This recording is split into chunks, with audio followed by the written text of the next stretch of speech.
muy ñi ne fii ci biir réew mi également. Ça veut dire quoi? Ça veut dire que li ñu tàmm di wax naan sénégalais yi nii la ñu mel sénégalais yi gëmuñu dara sénégalais yi nii man gëmuma loolu mais un peuple a besoin d'espoir, un peuple a besoin de modèle, un peuple a besoin de faire confiance, il a besoin d'être orienté, d'être guidé te loolu ci élite bi la mën a jóge. Donc suñu rôle ñun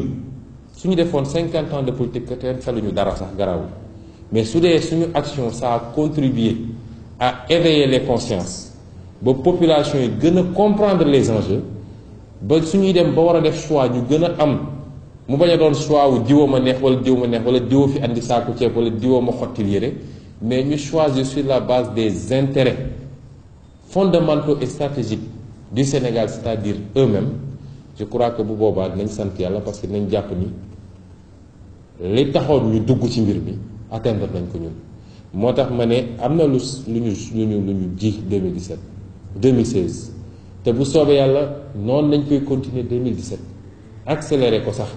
parce que li ñu war a wax ci réew mi kenn mënu koo jeexal.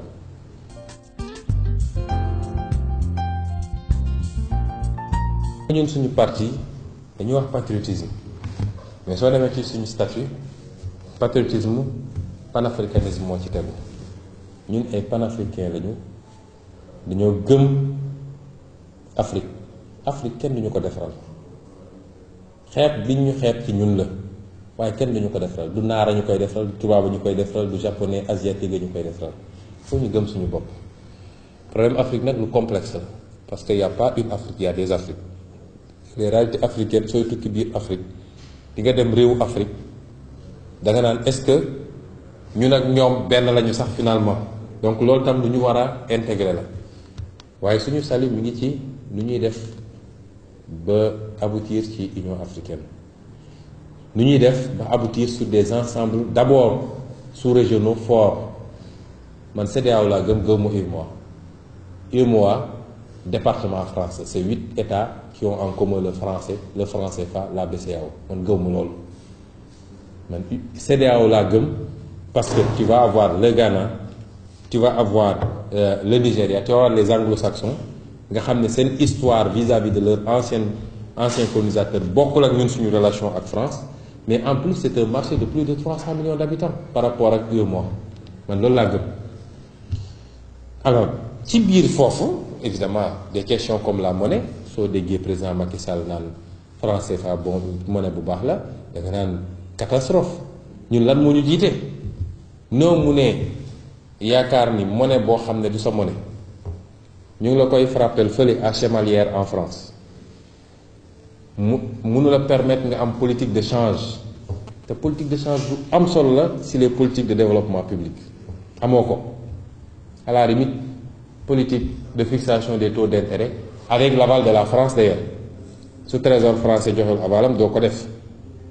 ñu imposer la benn monnaie boo xam ne c'est une monnaie surévaluée par rapport à nos faibles économies c'est-à-dire monnaie bi dañ ko calculer ba nga xam ne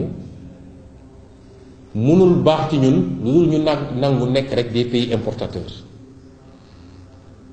parce que quand tu importes su dee sa activité principale importation la tu as besoin d'une monnaie forte mais su dee yow da ngaa bëgg a exporter tu as besoin d'une monnaie faible or ñun niñ ko calqué nii gis nga Chine chaque fois Amérique dem OMC dem fu ne Chine il faut ñu réévaluer seen monnaie parce que nangam nag Chine ne leen déedéet nous on est encore un pays sous-développé parce que ñoom xam nañ l'importance de jouer sur ces instruments là et le seul avantage bu ñuy prêter franc CFA c'est stabilisation ça veut dire que ñun yow jox nañ la indépendance jox nañ la sa politique de santé sa politique d'éducation xanaa yooyu moo gën a sensible foofu mais mën nañu la jox sa politique monétaire parce que tu es irresponsable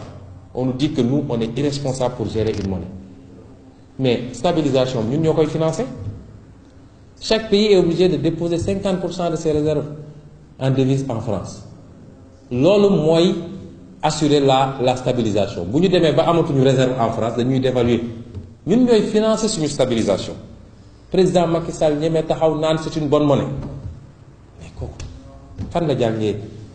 ak fan la xamee loolu c'est une catastrophe te amul fu mu ko waxee lu dem ba France di ko wax jébbalu jiwaat quoi donc je suis pour la CEDEAO je suis pour une monnaie de la CEDEAO lu mën a nekk la. Il faut qu'on arrête de nous faire penser que nous sommes des irresponsables. Ensuite maintenant les crises qui interviennent, mais là le Sénégal doit être très prudent sur certaines choses. J'entends beaucoup de Sénégalais di wax ku nekk di fëgg dënn parce que c'est la Gambie, parce que c'est un petit pays. Ça veut dire que demain su même cas amee Mauritanie Abdoul Aziz def ko, wala mu am Mali wala mu am Nigeria, on doit aller le faire parce que une diplomatie dafa war a am une logique et une traçabilité. Tey porté nañu la résolution contre les colonies en Israël, mais tout le monde dit bravo parce que li ñu Sénégal depuis Senghor ba tey ça a été de défendre les droits minimaux du peuple palestinien. Mais munoo ne tey parce que Gambie la je vais intervenir damay jaay doole et demain su doon keneen ak keneen. Or les enjeux sont plus complexes que ça. Géopolitique dafa complexe. Moi je pense que pour le moment on se limite à soutenir le gouvernement du Sénégal ci condamnation ferme bi, parce que nous voulons tous que ça évolue. La ca des, la Gambie est un pays qui est un des pays du monde. Nations Unies nañ jël seen résolution bu ñu ko jëlee ba noppi ils n'ont qu'à mettre les moyens et mettre en place leur dispositif. La ñu war a def ñu def ko. C'est pas une affaire du Sénégal. Tey contestation électorale am na au Gabon, contestation électorale am na Burundi. Nkurunziza imposé wu na ma ngay def presque génocide di rey ay nit, yónnee wuñ fa ay nit ak yeneen ak yeneen. On avait intervenu en Gambie en 1981 pour chasser Kokoy Samba Sagna qui avait fait un coup d'état, daal di imposer waat Kairaba Diawara. Qu'est-ce que ça nous a valu? Ci lendemain bi la Kairaba Diawara ne nañ def confédération. ñu def confédération dox tuuti gars yi ne ko nañ def pont transgambien mu ne ah mbokka nañ def ndànk. Monnaie unique bi moo ko fi andi woon ñu dem ba ci biir mu génn ci mujj gi ça a été un des problèmes du Sénégal. C'est pas parce qu'on intervient qu'on règle le problème.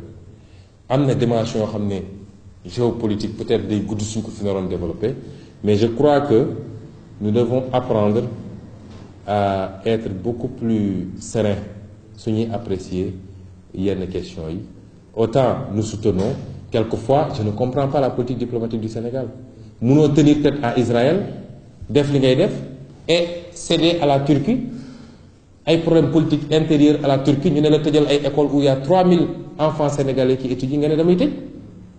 Il y a quelle logique dans ça? Donc yooyu sur le plan diplomatique en tout cas il y a beaucoup à dire, mais ñun dañoo gëm Afrique, dañoo gëm CEDEAO. Évidemment on met toujours la charrue devant les bœufs. On nous impose les cartes d'identité CEDEAO. Or CEDEAO bi ngi existé depuis presque 40 ans.